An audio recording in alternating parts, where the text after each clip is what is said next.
All right, YouTube, this Detroit's HPTV coming to you out of Detroit on this Saturday morning.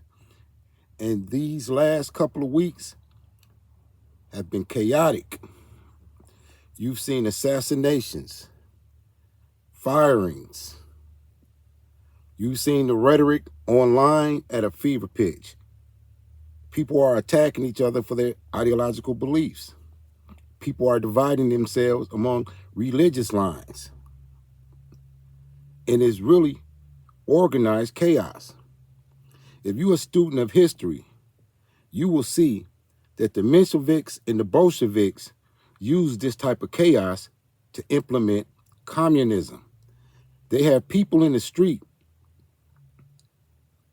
fighting for illegal immigrants in ideologies that they don't even believe in. They have been playing on the emotions of the public, turning neighbor against neighbor. And the left say they don't want an authoritarian state, but they're driving the chaos to a point to where that will be the only thing that can bring order. So you have to ask yourself, is this organized? Who's pulling the strings? Who has these people in the street protesting and going against the government based on grievances that are manufactured by both parties? You have to think, what's to come? How long will it go the way it's going? You have people losing their jobs. Winter is coming. You have crime at an all-time high, while the politicians are juking the numbers. They're misrepresenting crime stats. They have people, prisoners in their own communities. But yet, they still find time to protest and fight in the street. You have ICE using tear gas against citizens. You have paid protesters, Antifa, groypers, seditious and traitorous people all in the mix with different agendas, all moving parts for a plan. And you can't just keep going on blindly and ignoring it because it's getting closer and closer to your doorstep. People now are divided even in their families about their political views. You have conservative people and liberal people in the same family not even speaking or talking to each other. People who have been friends for years have abandoned their friendships on the guise of a so-called democracy when the country is an actual constitutional republic. You have people espousing every foreign ideology that you can think of because they feel it's their time to take the stage, to vent, to attack, to make others as miserable as they are. See, misery loves company, and that's a major part of what you're seeing as well. People are unhappy and dissatisfied.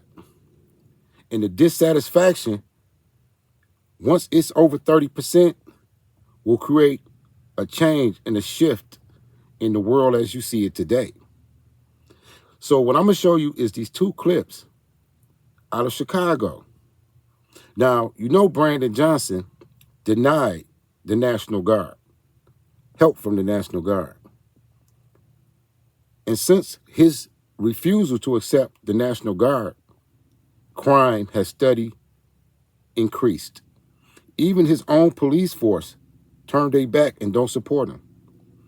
He's talking about doing away with even funding the police. That's madness. You have a city full of crime, and you suggest defunding the police? Jasmine Crockett says, just because you commit crime, that doesn't make you a criminal. What are we moving toward? What's the psychology behind this? Where people are actually being sheep, listening to rhetoric and propaganda. Their emotions are being stirred by every tragedy. Every tragedy is replayed in a loop, shocking the consciousness of the people, angering the people. But yet, there's still a puppet master. There are still rich globalists and international bankers and wealthy billionaires moving this country toward a totalitarian state. So you may say you don't want the National Guard in your city, but it's coming. If things don't stop, it will be martial law. Somebody is forcing this administration to implement martial law because you have to rein this in. Because the longer you let it go, the more emboldened the people will be who want to see this country fall. They want to see their own communities fall because they're so angry that they'll rather see the whole thing collapse. And what does that look like? People say they want a civil war. What does that look like? When you can't go to CVS to get your medicine for diabetes. You can't go to hospitals. You don't have lights because nobody is going to the light company. You can barely get water. Hospitals are closed. Food is running out. The shelves at the market are empty. The elderly don't have their medicine. So in a country where there's more weapons than people, that's all the people will have is their weapons. They won't have food, lights, jobs, and winter is coming. So play that whole tape out. You can't go get your insulin. You can't, if you got asthma, you can't find an inhaler. How long can a community last under those type of conditions? But we are headed there if no one stops this. Now let me show you these two clips coming out of Illinois. This for fair usage under the 1976 Copyright Act for education and commentary.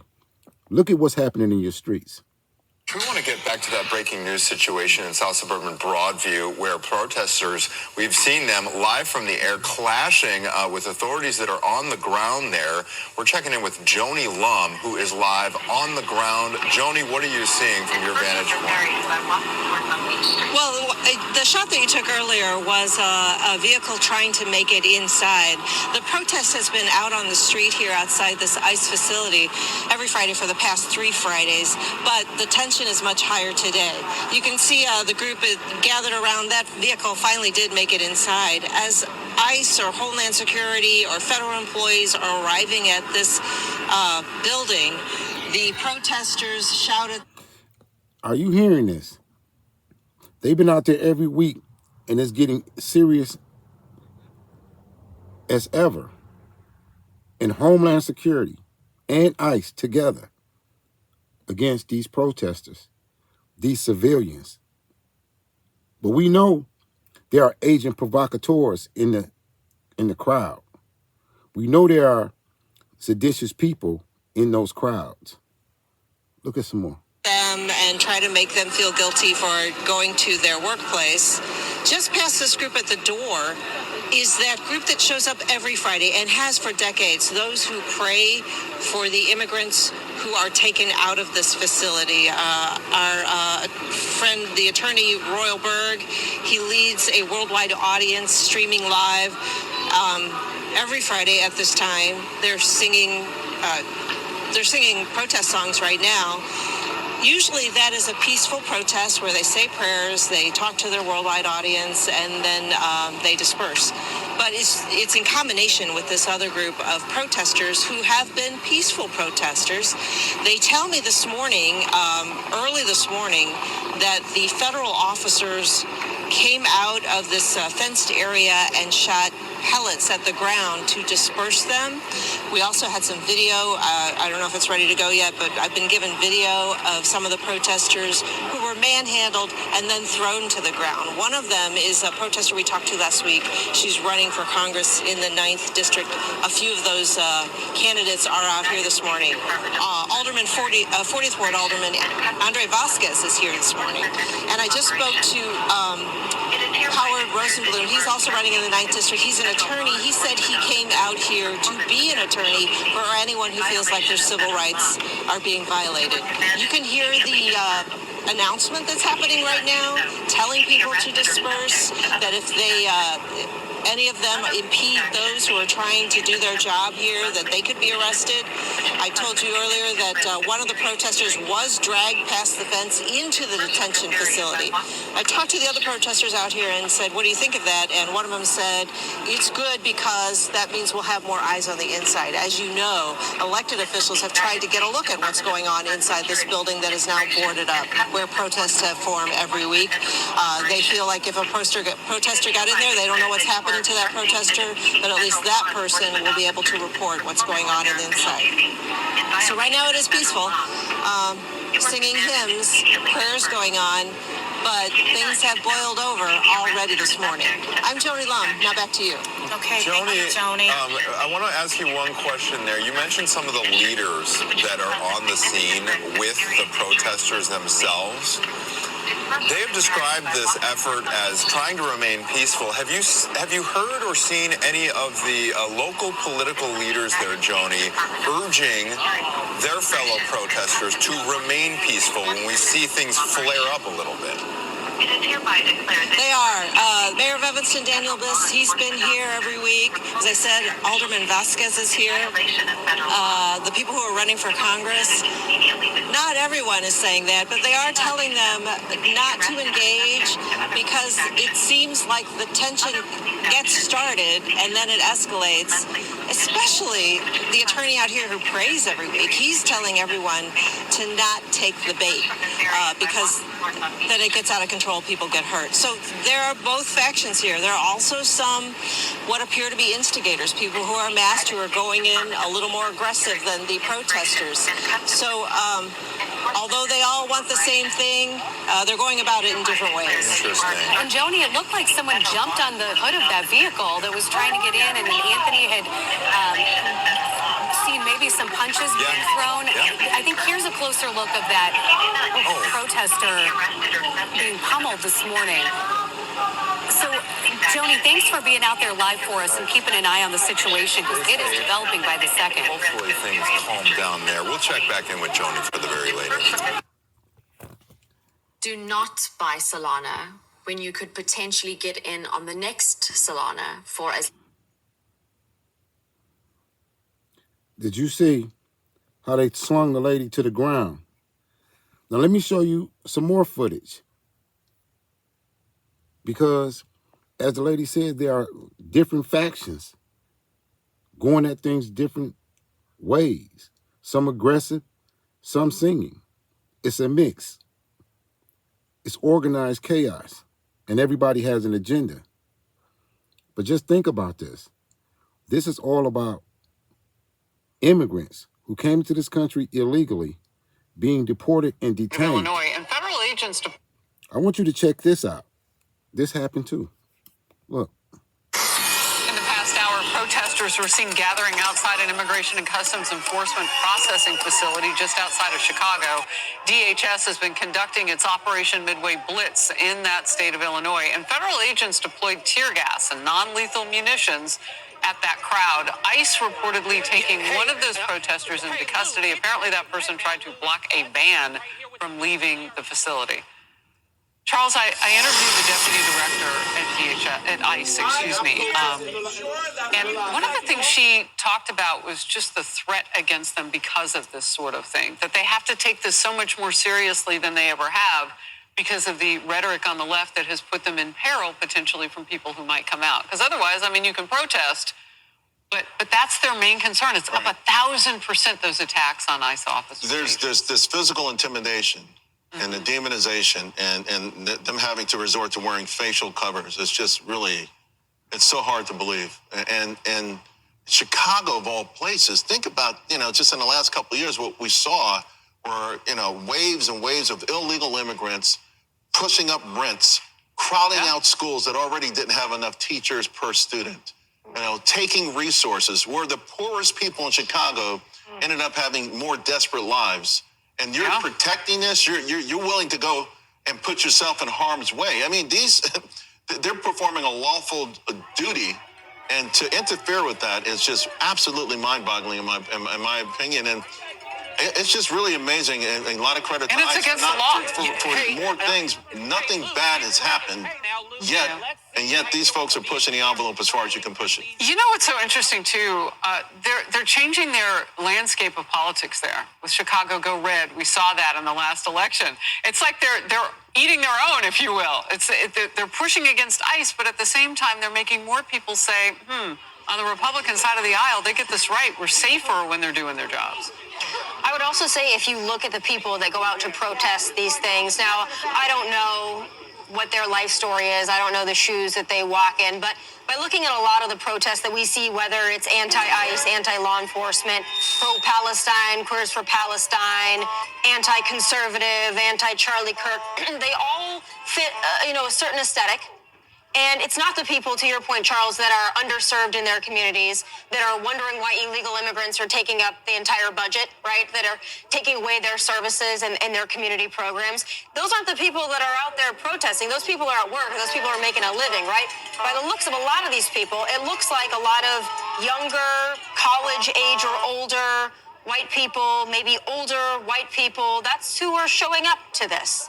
And you got to wonder, do you have a stake in this? Because a lot of the people in these communities, they want the worst of the worst to be out of them. And they also don't want their city budget to go to taking care of people who shouldn't be in this country in the first place because they came into it illegally. So a lot of these protesters, I would say, what are you looking to accomplish? And who are you fighting for exactly? The subplot to all of this is anarchy, really. Yeah. And I think there's a really, beneath the surface, a real big rise, because it never goes away.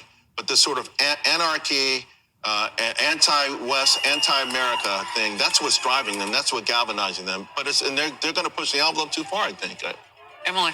Yeah, and here in New York, at least 11 elected officials were arrested. This coordinated effort, right, to storm the facility. And the whole point is that I see it in the same argument as you talk about, you ask these questions about the protesters. What about the elected officials doing it too? Yes. Who do they serve? What are their intentions and motives? You saw the sign there that we are showing on the left-hand side of your screen where it said, "We refuse to accept a fascist America." Is that what the elected officials are subscribing to also? And yet they deign to pretend to represent their constituents? I think I pray that every single one of those elected officials sends a letter or a notice somehow, whatever, on social media nowadays, to every single one of their constituents. It says, "This is how I spent my day." And then let that constituent decide in the voting poll coming up, is this the best use of my tax dollars? The answer is a resounding no, because every person there protesting or filming it was taking energy and resources away from the brave men and women that are actually there to protect America and making them weaker, and that is unacceptable. I want to say something about what we're looking at on the screen now. And again, I mentioned I had on the ICE deputy director last hour, and Deputy Director Sheehan had said this is a public facility on the inside for certain spaces. And so what's happening here is that these people had encroached into offices and tried to get into cells where violent illegal immigrant criminals, because they're already criminals when they break into this country against our sovereignty laws, but then violent crimes beyond that point where those people were being held. And that's why you see this. And I just, Kaylee, I look at this, I know about the 1,000% uptick in threats against our ICE agents, from that deputy director.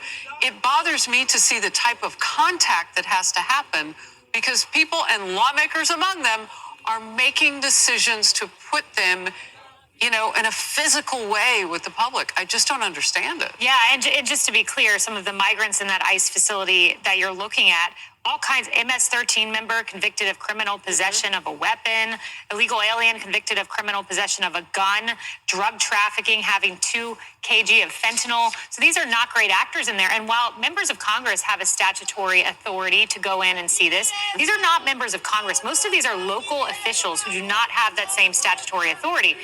That picture that you were looking at, those images, you see them sitting around a blanket. Well, that blanket has an inscription on it. It says, New Yorkers against ICE. Okay, Democrats, so we're going to try this again. You tried it in 2018, abolish ICE, and then someone told you all to be quiet.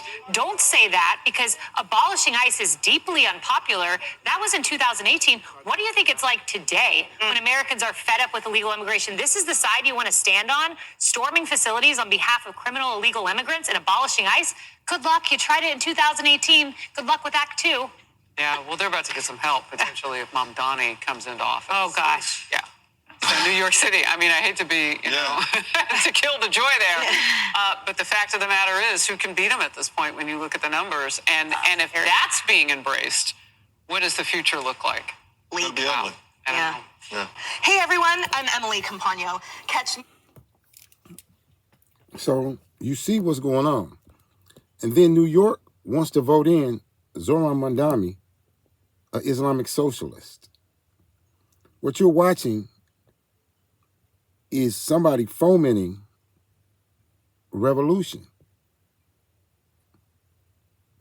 They actually are trying to force the hand of this administration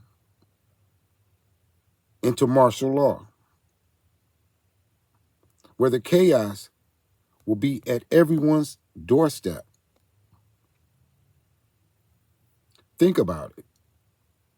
Not being able to go to CVS and get your medicine. The grocery stores, no food. Every move monitored. Curfew. We've seen this happen in Russia, China, France. And America, for the most part, has been immune to this type of civil unrest until lately. You have a lot of rich politicians going for broke, using the American populace and the citizens as human shields to hinder investigations, to side with foreign nationals against their own countrymen. What you're seeing is the unraveling of our society. And it's happening right before your eyes. And sad that you will not be able to be on the sidelines if this continues. You will have to pick a side. Hopefully, you pick the side of God and country. Because with technology and the type of military that this country has right now, it will be destruction. And that's all I want to talk about to you this Saturday morning. Signing to you out of Detroit. Salute to all patriots. Keep your head on a swivel. Like, share, and support the channel. Peace.